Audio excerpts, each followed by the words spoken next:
Good morning बच्चों। आज हम जो है सेकंड चैप्टर का एक्सरसाइज 2.2 स्टार्ट करने जा रहे हैं। ठीक है, मैंने क्वेश्चन जो है फ्रंट पे ही लगा दिए थे 2.2। वो इसलिए लगाए क्योंकि जिन बच्चों के पास जो है न्यू बुक अवेलेबल नहीं है तो वो क्वेश्चन यहाँ से देखेंगे। ठीक है, और मैं जो है बुक से क्वेश्चन पढ़ता जाऊँगा और आपको आंसर यहाँ पे कराता रहूँगा। तो क्वेश्चन नंबर फर्स्ट देखते हैं। क्वेश्चन नंबर फर्स्ट क्या है? ठीक है, क्वेश्चन नंबर फर्स्ट में लिखा हुआ है कि find the value of the linear polynomial. ठीक है, आपको एक पॉलिनोमियल दिया हुआ है, लीनियर पॉलिनोमियल दिया हुआ है 5x - 3। ठीक है, इसकी वैल्यू फाइंड करनी है यदि इफ x = 0 हो। ठीक है, यहाँ पे इस तरह के क्वेश्चन दिए हुए हैं। ठीक है, जैसे दूसरा दिया हुआ है x = -1 और फिर तीसरा दिया हुआ है x = 2। ठीक है, तो हमें जो पॉलिनोमियल दिया हुआ है उसमें एक एक करके ये वैल्यू रखेंगे और हम ये फाइंड करेंगे कि इसकी क्या वैल्यू निकल कर आती है। ठीक है, तो आंसर कैसे करेंगे? ठीक है, लिखो। फर्स्ट करने पहले यहाँ लिखो putting x = 0 in given polynomial. Given मतलब जो दिया हुआ हमारे पास बहुपद है उसके अंदर x की वैल्यू 0 रखनी है, गिवन पॉलिनोमियल। ठीक है, अब जो है आप इसको पुट कर दें, x की जगह पे क्या रख देंगे आप? 0 रख देंगे। ठीक है, तो इसको ब्रैकेट में रखें -3। ठीक, अब देखिए जब 5 की मल्टीप्लाई 0 से होगी तो वो क्या हो जाएगा? 0। किसी भी डिजिट की हम मल्टीप्लाई 0 से करते हैं तो 0 हो जाता है, और -3 में से 0 जाएगा तो क्या आएगा? 3 माइनस का। ठीक है, तो आपका 0 तो खत्म ही हो गया, बचा गया -3 और ये आंसर आपका खत्म हो गया। ठीक है, ऐसे ही आप क्या करेंगे, जैसे यहाँ पे x = 0 रखा था हमने x की जगह पे, वैसे ही सेकंड जब सोल्व करेंगे सेम लाइन आपको लिखनी है, पुटिंग x = -1। जब दूसरा आप करेंगे तो दूसरे में x बराबर क्या दिया हुआ है? -1। तो वहां पे हम क्या लिख देंगे? Putting x = -1 in given polynomial. हमें क्या पॉलिनोमियल दिया? ये दिया हुआ है। ठीक है, तो ऐसे ही जो है आप तीनों को क्या कर सकते हैं? सोल्व कर सकते हैं। पुटिंग x = -1, देखो ये दिया हुआ है -1 इन गिवन पॉलिनोमियल। ठीक है, अब फिर से वही करेंगे, 5 ब्रैकेट में -1, क्योंकि x की जगह पे हमें वैल्यू रखनी है तो 5x है यहाँ पे, तो x की जगह पे -1 कर दिया हमने। ठीक है, -1 और फिर ये क्या है? -3। ठीक है, इसको यहीं आगे ले चलते हैं। 5 की मल्टीप्लाई जब हम जो है -1 से करें तो क्या हो जाएगा? 5 प्लस का है और 1 क्या है? माइनस का है। जब हम प्लस को माइनस से मल्टीप्लाई करते हैं तो क्या हो जाता है? माइनस प्लस माइनस, -5 × 1 = 5 और ये माइनस का 3 तो है ही। दोनों ही डिजिट जो है वो क्या है? नेगेटिव है, देन वो प्लस होके क्या हो जाएगी? नेगेटिव का 8 हो जाएगा। क्लियर बात? तो आपका आंसर क्या आ गया? -8। थर्ड क्वेश्चन भी सेम आप कर सकते हैं। ठीक है, जैसे यहां पे लिखेंगे पुटिंग x = 2, क्योंकि हमें थर्ड में क्या दिया हुआ है? x = 2 दिया हुआ है, तो हम वहां पे भी वही लिखेंगे, पुटिंग x = 2 इन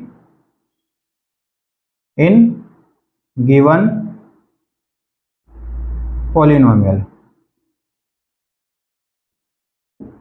पॉलिनोमियल। अब आपके पास पॉलिनोमियल क्या है?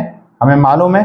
ठीक है, 5x दिया हुआ है, x की जगह पे हम क्या रख रहे हैं? 2 रख रहे हैं। ठीक है, यहाँ लिख भी दिया हमने, तो 2 रखो यहाँ पे, माइनस का क्या है यहाँ पे? 3। 5 × 2 = 10 -3 क्या हो जाएगा? अब यहाँ पे 10 - 3 कितना होगा? 7। और ये आपका जो है पहला क्वेश्चन क्या हो गया? समाप्त हो गया है। ठीक है, तो चूंकि हमें क्या निकालना था? वैल्यू निकालनी थी। क्वेश्चन मैं दोबारा पढ़ देता हूं, find the value of the linear polynomial. Polynomial हमें दिया 5x - 3, तो इसकी वैल्यू हमें फाइंड करनी थी और हमें यहाँ पे x की 3 वैल्यू दी हुई है। हमें क्या करना है? उसको हर एक एक करके क्या करना है? हमें गिवन पॉलिनोमियल में जो भी हमें जो है बहुपद दिया हुआ है उसमें क्या करना है? पुट करना है। ठीक है, उसमें उसको रखते हुए सोल्व कर देना और हमारा आंसर आ जाएगा। ठीक है, इसे लिख लें, फिर दूसरा क्वेश्चन कराता हूं।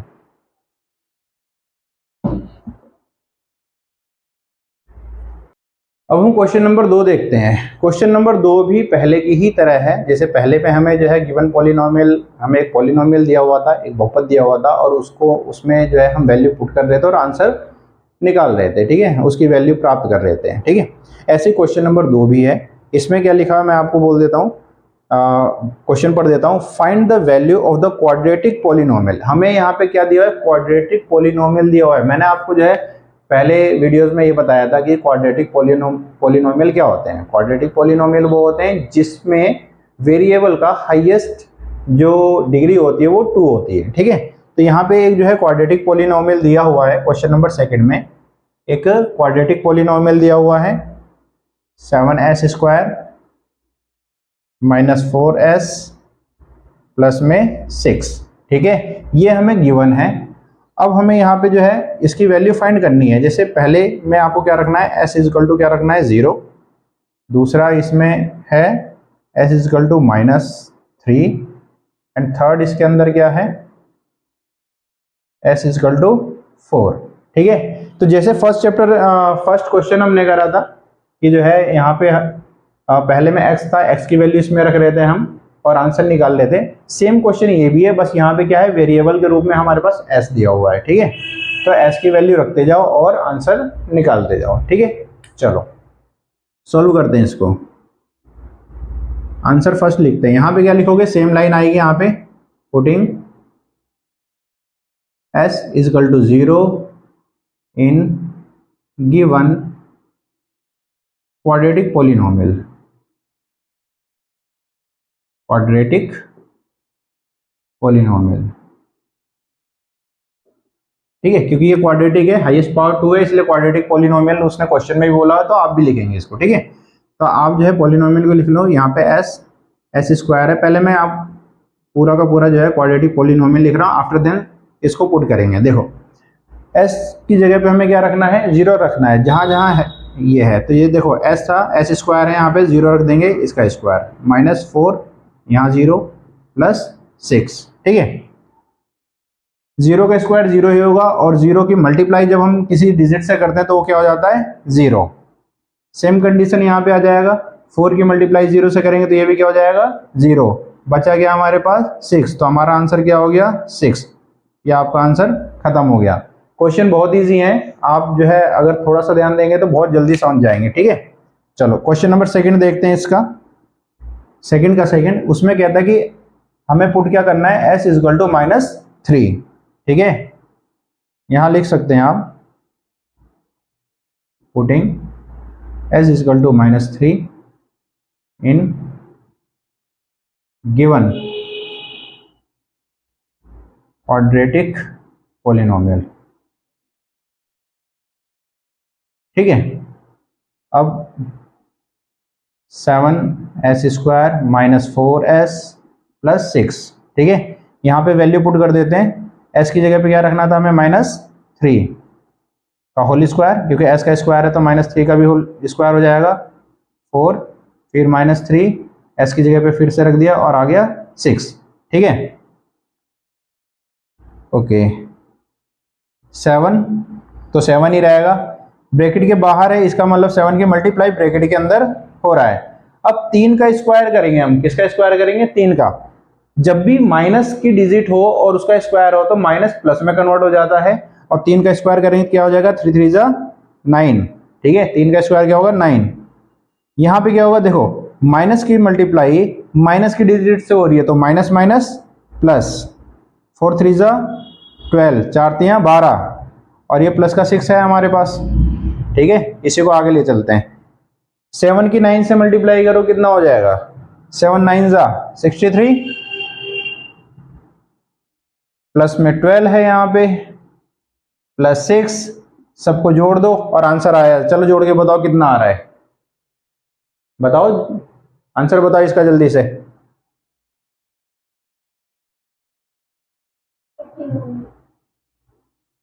81, ठीक है।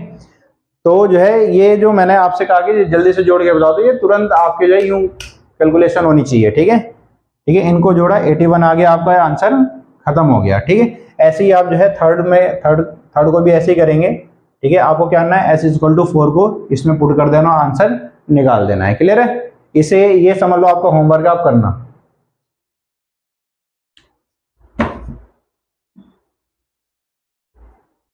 तो इसका जो तीसरा था एज इक्वल टू 4, वो आपका होमवर्क है, आप लोग कर लेना। नहीं आएगा तो मुझे कमेंट्स कर देना कि सर नहीं आया, मैं इसका अलग से जो एक वीडियो बना के भेज दूंगा। ठीक है, अब हम जो है क्वेश्चन नंबर 3 पढ़ रहे हैं। अभी तक जो आपने क्वेश्चन पढ़ा उसमें हम सिर्फ जो है हमें जो वैल्यू दी हुई थी उसको पुट कर रहे थे और आंसर निकाल रहे थे, लेकिन इसके आगे के जो क्वेश्चन है वो स्टेटमेंट वाले क्वेश्चन है। ठीक है, इसलिए ये क्वेश्चन समझने से पहले, चूंकि मैंने यहाँ पे क्वेश्चन लिखा नहीं है, ठीक है, बट क्वेश्चन आपको मैंने फ्रंट पे दे दिया, तो आप क्वेश्चन को लिख लें।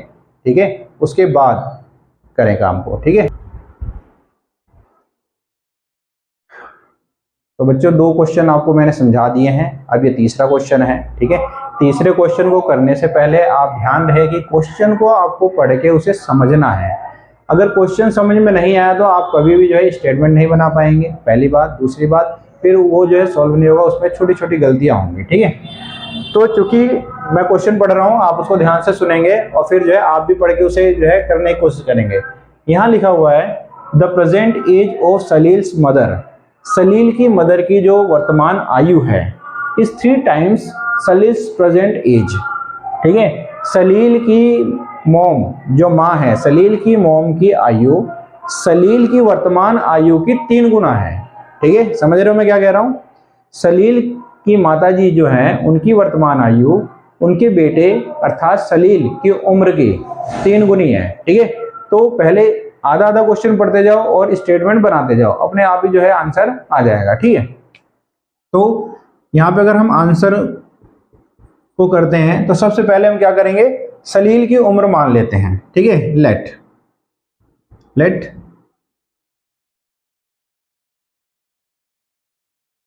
सलील्स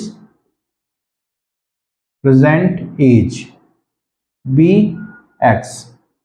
हमने मान लिया कि सलील की प्रेजेंट एज वर्तमान आयु, सलील की वर्तमान आयु क्या है, एक्स है, तो उनके माताजी की उम्र क्या होगी,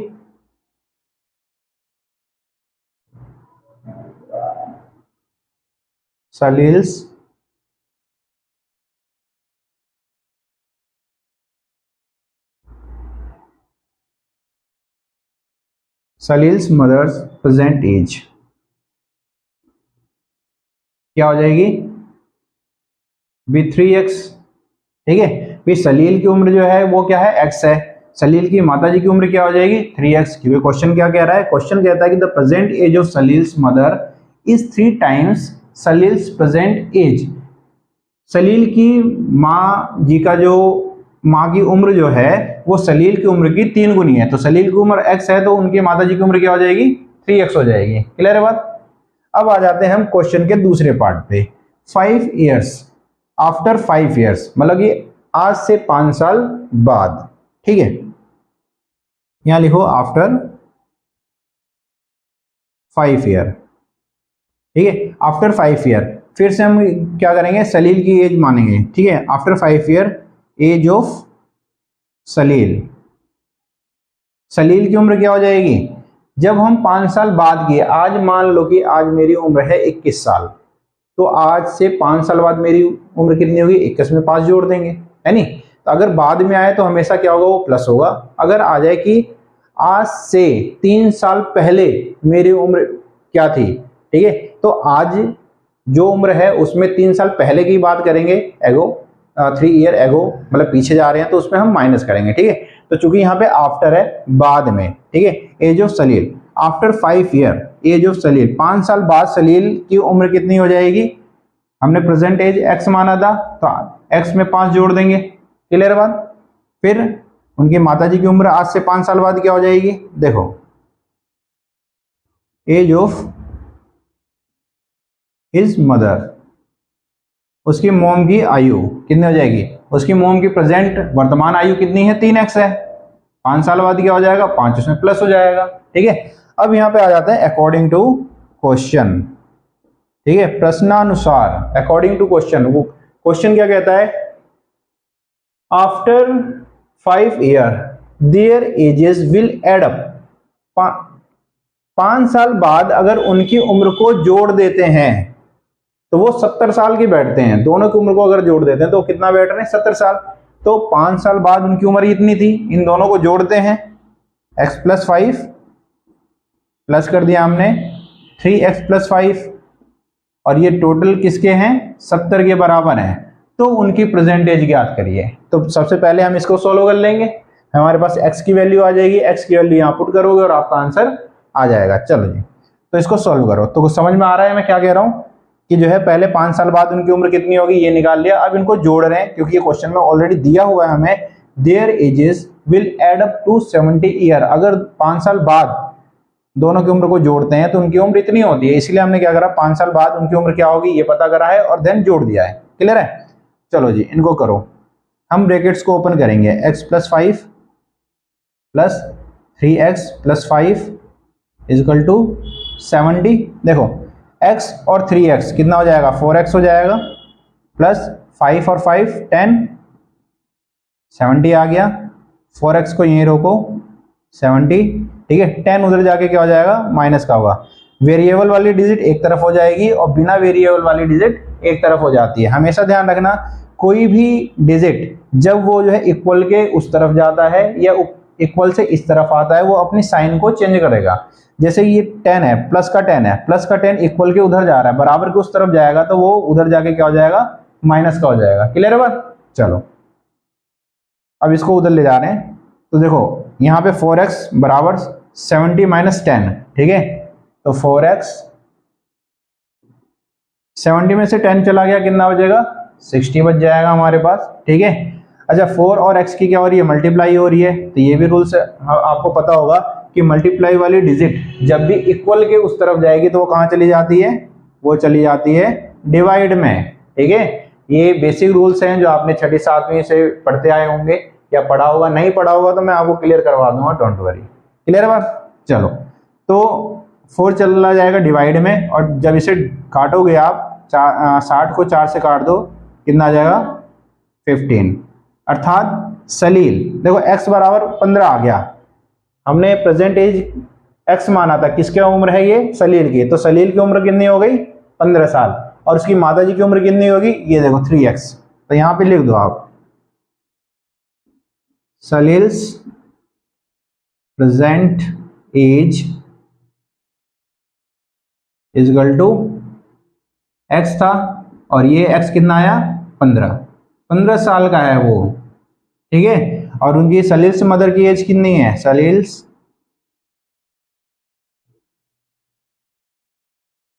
मदर्स प्रेजेंट एज कितनी थी, प्रेजेंट एज उनकी 3x, ठीक है, 3x है ना। अब 3 तो है ही, x की जगह 15 रख देंगे, 15 दिया 45, 15 3 जा 45, तो उसकी मोम कितने साल की हो गई, 45 ईयर की। तो स्टेटमेंट वाले क्वेश्चनों में हमेशा ध्यान रखना बच्चों कि आपको क्वेश्चन पढ़ने के बाद क्वेश्चन समझ में आना चाहिए। अगर क्वेश्चन समझ में नहीं आ रहा है, आपने जो है गाइड से उठा के देख लिया या जो है आप जो है इंटरनेट से आपने देख लिया, कहीं से भी आप जो है इसका आंसर निकाल तो लोगे, लेकिन इन फ्यूचर जब आपके जो एग्जाम में इस तरह का क्वेश्चन आएगा तो आपको जो है बिल्कुल भी आप उसे सॉल्व नहीं कर पाओगे, आपके ऊपर से निकल जाएगा, ठीक है। तो इसीलिए क्वेश्चन को समझने की कोशिश करना, जो भी मैं बता रहा हूँ या आपके टीचर्स जो भी बताते हैं उसको अच्छे से समझो, ठीक है। तो क्वेश्चन को 1 बार 2 बार पढ़ोगे, 2 बार 3 बार पढ़ने के बाद ना क्वेश्चन अपने आप ही समझ में आ जाता है और फिर इजिली वो सॉल्व हो जाता है। ओके, तो इसे आप कर लें। इसके बाद जो है चौथा क्वेश्चन, वो भी अब आगे स्टेटमेंट वाली क्वेश्चन है, तो 1 बाय 1 करेंगे, ठीक है। समझ में आ गया सभी को? Okay, bye.